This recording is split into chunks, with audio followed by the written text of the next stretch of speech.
Our last hand sewing stitch is the slip stitch, also known as the invisible stitch. This one's last because it is the most difficult. As you can tell by the name, invisible. I don't want to be able to see your stitches.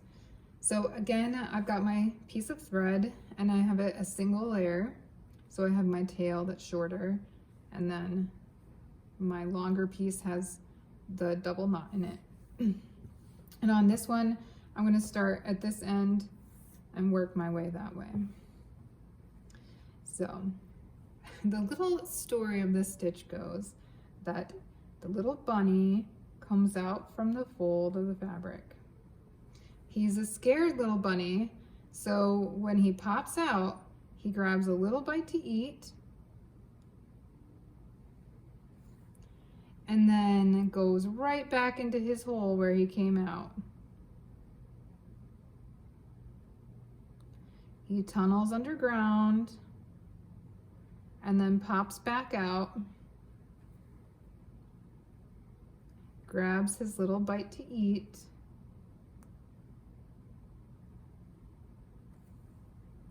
and then goes right back into his tunnel.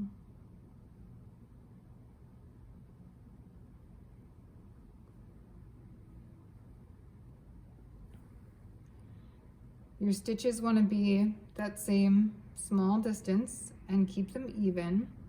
But you can see, because the thread is tunneling, you don't really see it on the inside.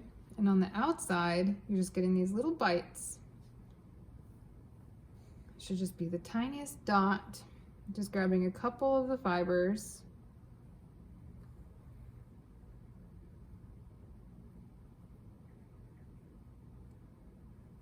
And then going back into the tunnel. Remember, he's a scaredy cat bunny. Scaredy bunny? And when he gets his bite, he goes right back into the tunnel. So right there, he does not run out in the open and then go into the tunnel. He gets the bite to eat, he pops up, he pops back down.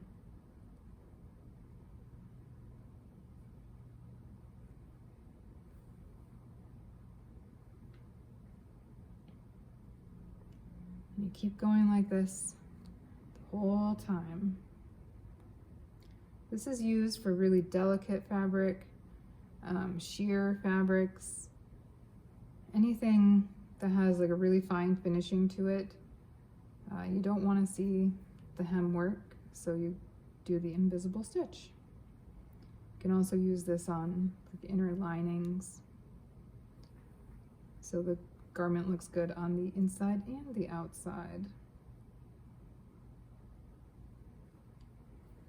So remember, the bunny comes out, grabs a bite to eat, pops back down into his tunnel. And this should take you some time. Take your time, be patient, be a patient bunny. Oops.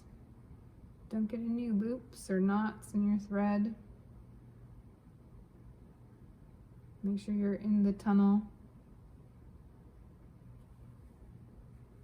And that you're checking on the back to make sure that your little bites are even and tiny. Even with my contrasting thread, you can't hardly see that.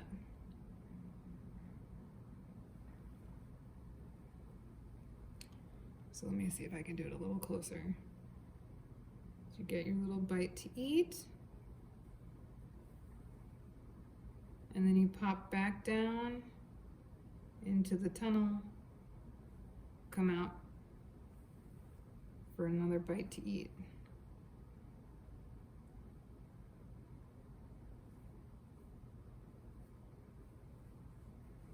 And that's what it looks like on the other side. So that's your slip stitch. And again, you need to go the whole distance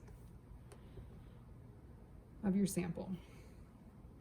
When you're ready to knot it off, you just take a little stitch where you came out, and before your loop goes away, pass your needle through your loop twice. There's this little thread. Get out of here, little thread. And then trim it up close. And that's your last hand stitch. Go the whole way. And we'll move on to the sewing machine.